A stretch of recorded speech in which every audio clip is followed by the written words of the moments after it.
Hello everyone. तो मैंने कल यहाँ तक कंप्लीट करा दिया था मेटल एसिड के साथ। और क्या बनाएगा, metallic salt plus H2O gas. ये मेटल कभी भी बेस के साथ रिएक्ट क्यों नहीं करेगा? क्योंकि मेटल ऑलवेज क्या करता है, वो एक बेसिक नेचर शो करता है, इसीलिए मेटल मोस्टली बेस के साथ रिएक्ट नहीं करते हैं। ठीक है, मैंने सोचा है आपको ये सब बेसिक्स चीज़ें बता दूँ, एलिमेंट, एटम, ये सब क्या क्या है, क्यों, क्योंकि इसके बाद मैं तुम्हें वैलेंसी बताऊंगा। वैलेंसी के बाद हम लोग चले जाएंगे जो बाकी के बच्चे कुछ रिएक्शन है, जैसे कंपोजिशन, कॉम्बिनेशन, डिकम्पोजिशन, फिर एसिड, और एक है डिस्प्लेसमेंट रिएक्शन, डबल डिस्प्लेसमेंट, ये सब बाकी थोड़ा बड़ा बाकी रिएक्शंस है, वो सब करेंगे। ठीक है, तो पहले समझो एलिमेंट क्या है। एलिमेंट एक प्योर सब्सटेंस। मैंने डेफिनेशन लिख लिया, आप एक बार स्क्रीनशॉट ले सकते हैं, मैं इसको एक्सप्लेन कर रहा हूँ बस। मोस्टली केमिस्ट्री के जितने भी वर्ड्स हैं, जैसे एलिमेंट, एटम, ये सब ग्रीक या फिर लैटिन वर्ड्स आए। तो एटम को हम लोग नॉर्मली अगर मोटा मोटी समझे तो इसको हम लोग बोलते हैं कि होल सम, या फिर तो a basic part of whole, या फिर तो तुम ये बोल सकते हो कि एक ऐसा प्योर फॉर्म है जो कभी भी टूट नहीं सकता इतना easily in a chemical reaction. ठीक है, तो अभी मैं बोलूँगा कि अगर कोई छोटा बच्चा मेरे को पूछेगा कि व्हाट इज़ एलिमेंट, तो मैं बोलूँगा भाई देख, एक ऐसा प्योर सब्सटेंस जो इतना जल्दी नहीं टूटता है केमिकल रिएक्शंस में। और या फिर तो मैं ये भी बोल सकता हूँ जो 118 एलिमेंट्स हमको दिखते हैं पीरियोडिक टेबल में, जो या फिर जो पीरियोडिक टेबल में दिखता है उसी को ही हम लोग बोलते हैं एलिमेंट्स। इतना मेरे को लग रहा है आप सबको क्लियर हो गया होगा एलिमेंट है क्या। अभी आते हैं हम एटम। देखो, कोई भी अगर तुमको पूछेगा what do you mean by atom, तो सिंपल बोलना, the smallest unit that remain the properties of the element. मतलब जिसका भी, किसी का भी एलिमेंट ले रहे हो तुम, सपोज ले रहे हो हाइड्रोजन का एटम होगा, हीलियम का ले रहे हो तो हीलियम का एटम होगा। तो एटम मतलब क्या है बोला जाएगा तो एक स्मॉल पार्टिकल है जिसको ना तुम डिस्ट्रॉय कर सकते हो। डिस्ट्रॉय इन सेंस उसको तुम तोड़ नहीं सकते हो कभी भी। क्यों? वो तो एक बहुत छोटा है, इसीलिए मैंने लिखा है, देखो यहाँ पे, derive from a Greek adjective जिसका मीनिंग है अनकटिंग या फिर अनविजिबल, सॉरी, इनविजिबल। ठीक है, तो एटम मतलब एक बहुत ही, जिसको हम लोग हिंदी में कण बोलते हैं। ठीक है, तो एटम को हम इजीली तोड़ नहीं सकते, ये वो एक बहुत ही छोटा पार्टिकल है। ठीक है, अभी समझते हैं मॉलिक्यूल। मॉलिक्यूल मतलब क्या है? A molecule is a group of two or more atoms that are held together by a chemical bond. Which chemical bond, ये जो मैं पूछ रहा हूँ कि केमिकल बॉन्ड कौन सा केमिकल बॉन्ड है, ये मेरे को आप लोग कमेंट में बताना।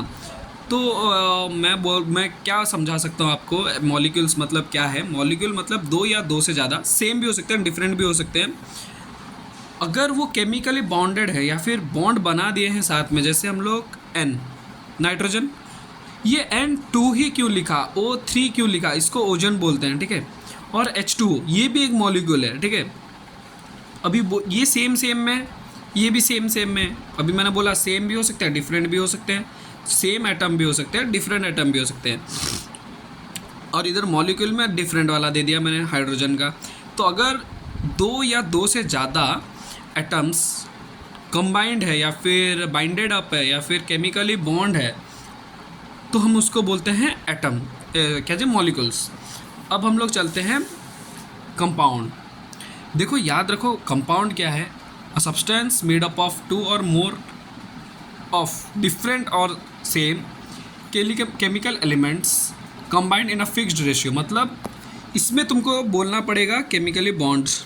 ये डेफिनेशन जब तुम लिखोगे, ये तुमको केमिकल बॉन्ड इधर मेंशन करना पड़ेगा, वरना टीचर मार्क्स नहीं देगा। सेम चीज़, अगर दो या दो से ज़्यादा एलिमेंट्स अटैच्ड है but in a fixed ratio, तो हम लोग उसको बोलते हैं कंपाउंड। जैसे कि हम लोग का ये है मीथेन, सॉरी, क्या जो वाटर लिख सकते हैं हम, मीथेन। क्या है मीथेन? मीथेन पता है ना, बायोगैस जिसको हम लोग बोलते हैं, या फिर मार्शल गैस, इसी को ही बोला जाता है मार्शल गैस, एसेट्रा, बहुत सारे हैं। दो या दो से ज़्यादा एलिमेंट्स को फिक्स्ड रेशियो में अगर बाइंडेड किया गया है या फिर बॉन्डेड किया गया है तो हम लोग उसको बोलते हैं कंपाउंड। ठीक, क्लियर, सबको समझ आ रहा होगा मेरे को लग रहा है। अभी समझते हैं मिक्सचर क्या है। मिक्सचर मतलब दो या दो से ज़्यादा केमिकल कंपाउंड कंबाइन तो हैं बट ऐसे कोई केमिकली जैसे नहीं, मतलब जैसे तुम लोग बोलोगे कि सर ये दोनों तो केमिकली कम मतलब बैलेंस्ड है या नहीं है, ये दोनों का फिक्स्ड रेशियो देखो तुमको 2:1 के रेशियो में ही लेना पड़ेगा, तभी जाके वाटर बनेगा। मतलब 2 हाइड्रोजन लोगे और 1 ऑक्सीजन अगर लोगे देन ही वाटर बनेगा। ऐसा नहीं कि तुम कुछ भी मिला रहे हो, बट मिक्सचर मतलब तुम कुछ भी मिलाओगे बट केमिकल होना चाहिए, तो उसको हम मिक्सचर बोलते हैं। अब हमारे पास दो मिक्सचर है। मिक्सचर के 2 टाइप है, एक है होमोजेनियस, एक है हेट्रोजेनियस। देखो डेफिनेशन मैं तुम्हारे लिए लिख चुका हूँ, मैं डेफिनेशन ना पढ़ के सुनाऊंगा ना कुछ। I will explain you what does it mean, because तुम्हारे लिए ये इंपॉर्टेंट नहीं है कि डेफिनेशन तुम्हारे पास भी है और मैंने जो लिखा हुआ है विच इज़ प्योरली करेक्ट। इसके अलावा अगर तुमको और कहीं से भी मतलब पढ़ने का ज़रूरत नहीं पड़ेगा, मेरे को ऐसा लगता है। तो पहले मैं बता दे रहा हूँ होमोजेनियस मिक्सचर क्या है। होमोजेनियस मतलब होमो मीन सेम, ठीक है, सेम। अब ऐसा नहीं है कि मिल्क और वाटर सेम है, अल्कोहल और वाटर सेम है, बट सेम इन सेंस इसका मतलब क्या होता है। होमोजेनियस का मतलब ये है जो तुम्हें इनिशियल फेज में दिखता है ना, जो तुम्हारा सोल्यूशन था वो इनिशियल फेज में, सपोज मैंने अल्कोहल लिया है, वो ब्लैक कलर का होता है मोस्टली या फिर ब्राउन का, वो अगर उसमें पानी डालने से तुमको क्या दिखता है, ऐसा नहीं कि सफ़ेद बन जाता है या फिर वाटर बन जाता है, वो तो अल्कोहल ही रहता है ना।